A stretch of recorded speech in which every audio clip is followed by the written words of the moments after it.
Hi everyone, welcome to another episode of Rita's Book Club. This week I'm reviewing The American Roommate Experiment by Elena Armas. I was super excited to read Elena's second book and so curious to officially meet Rosie and Lucas. I absolutely love the Spanish love deception, and now the author mentioned both Rosie and Lucas that I want to read their own love story. Rosie Graham has one problem. In fact, she has a few. She just quit her well-paid job to focus on her secret career as a romance writer. She hasn't told her family about it, and now she has terrible writer's block. And then the ceiling of her New York apartment literally crumbles on her.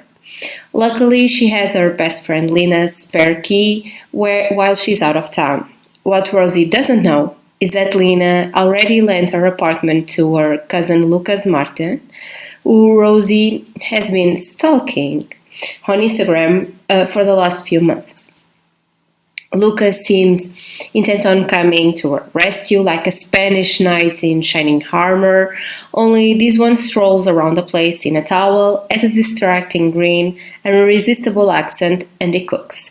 He offers to let Rosie stay with him, at least until she can find some affordable temporary housing, and then he proposes an outrageous experiment to bring back her literary muse and meet her deadline.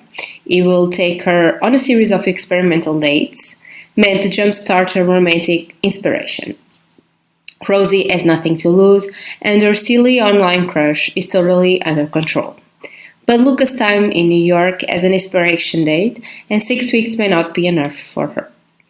First, I have to say that Elena is literally the queen of slow burn. Reading this one was truly an experiment of how much endurance you will have on wanting to sit these two down and just tell them to kiss. It was truly magic to read how Rosie and Lucas developed a beautiful and trusting friendship that in the end changed into something more. But this had one downside, in my opinion. The pace of the story was a bit slow, and it was hard to keep the interest at 100% in every single moment of the story. I think that the Spanish love deception and more action movement through the whole story that made it easier to engage as an audience. This one was a bit harder, but nevertheless a good story.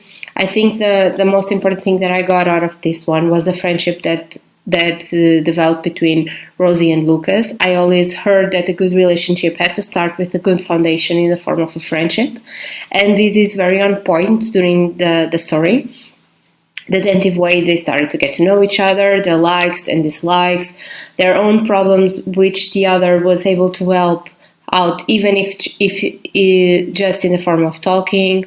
I think this part was super well done. I also loved how Lucas was so soft with Rosie and so protective. He was always there to help her out in anything he could because he just wanted to be there for her. And then Rosie, of course, was also able to help him out a lot, even though in certain moments she didn't even realize it, the impact she was having on Lucas and helping him face his own fears. I really loved their fun and flirty moments, but the moment it took my breath away was definitely when Rosie flew in Lucas' dog, because it was such a sweet moment. Also to see the reunion and the beautiful relationship that Lucas had with Taco was truly brilliant and so helpful to his own mental health. I was super curious about Ollie, Rosie's brother, and his own story. I'm really interested to know more about him. I don't know if Elena has plans to give him his own book, but I feel like there was a lot to unpack there with him.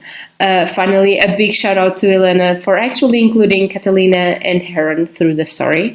I really love to have a little more of them and their own little moments between the plot. It was really nice.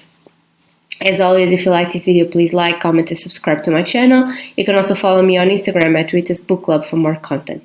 Thanks for watching and see you next week. Happy readings!